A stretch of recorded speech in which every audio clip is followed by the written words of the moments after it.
Hello and welcome.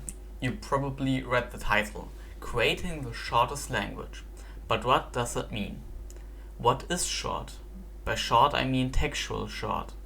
To store the most information in the least amount of text or storage. How do we achieve that? Chapter 1. Storage. So, the goal is to store the most information in the least amount of storage. What storage? Let's take computer storage. It resembles our view on storage pretty well. We want to produce a workable language that can be used by humans, and it should also work with modern technology. The smallest information unit stored in a computer is a bit, and after that there is a byte. We can store a number between 0 and 255 in a byte, so we can basically create distinct signs, letters, marks, etc. We should stay inside the format of 1 byte because it is most commonly used. We cannot just simply create 256 characters because 128 numbers are already taken by the base pack of ASCII characters. We can only add 128 more characters and maybe also use some of the pre-included Latin characters like A, B, C, D.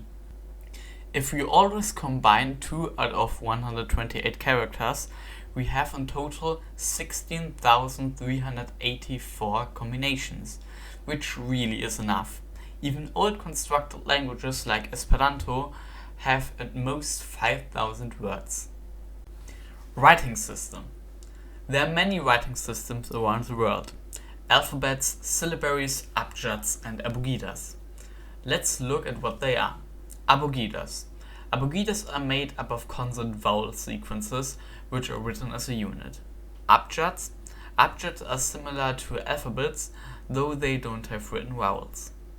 Alphabets. Well, alphabets like the Latin alphabet English uses usually make up words out of different letters, which all resemble sounds. Syllabaries. In syllabaries, one sign resembles one syllable. They are sometimes very logically constructed, like in the case of Korean. In text they usually look very short. Logosyllabaries. Logosyllabaries, like Chinese, are similar to normal syllabaries, but each single character stands for one word. Because of that, there are usually many complex words and signs.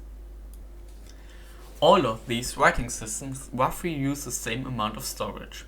To create a syllable in abogidas, alphabets and syllabaries, you need the same amount of bytes, unless we store one syllable as one character. In this case, syllabaries in abogidas like Korean and Amharic are better.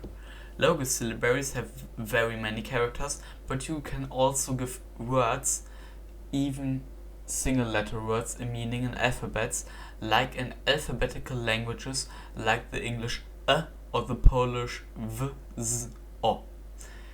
Another upside of syllabaries is that they look shorter written out than alphabets or others.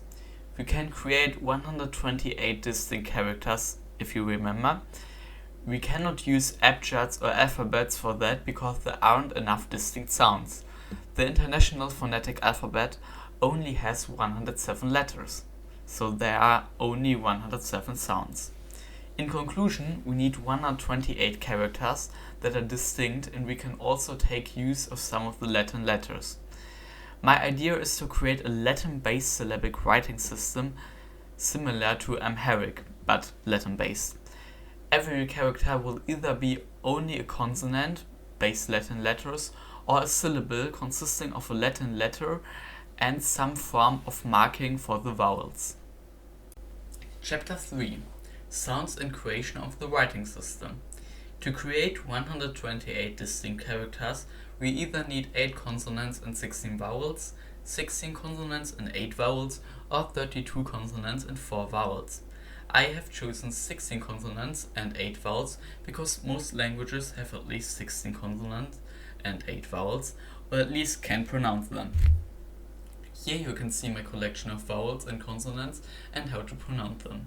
Vowels: I, U, O, E, A, Ü, Ö, E. Consonants: Z, F, K, P, J, V, G, B, S, I, L, M, Š, T, R,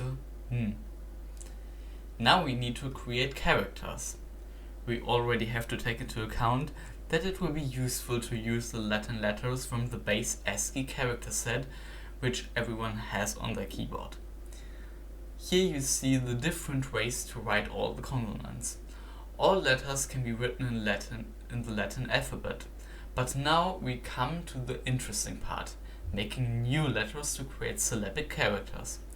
We need a marker for every one of the vowels.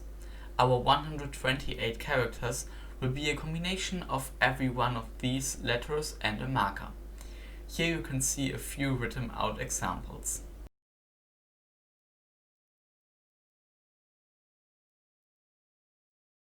Chapter 4.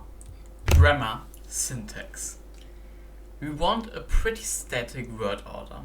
We should use something common in English like subject, verb, object. Adjectives and adverbs should be in front of the nouns and verbs. It doesn't make a difference, to be honest, we just want it to be static.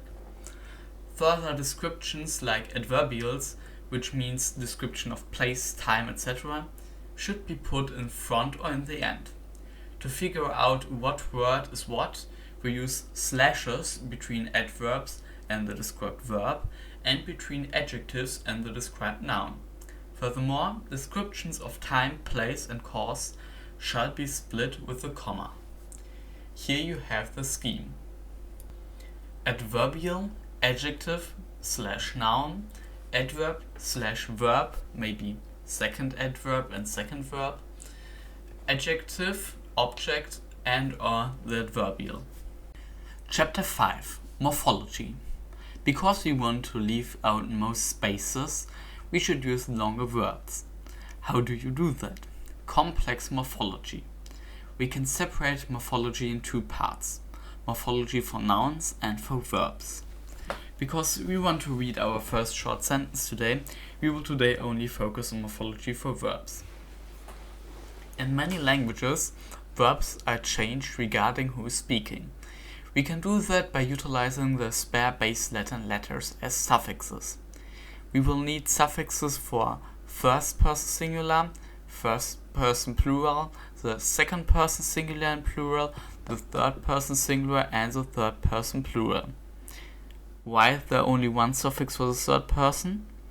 Because how English shows, it is not needed to divert that, but it is needed to divert the other ones, in my opinion. Chapter 6. First words. We have about 128 one-character words. But which are they? These words should be the most used ones. I looked through the most used English and Chinese words and tried to find out at least a few ones for this new language. Here you have my first dictionary entries. Feel free to comment commissions for words. And now to the first sentences ever said in this new language. I'm going to say, how are you? And the other person will say, good. Gutes? Yeah. That's all. That's it for the first part of this series. I will definitely work further on this constructed language and keep you all updated. Feel free to leave word commissions or an idea on how to name the language in the comments. I hope you enjoyed the video and till next time.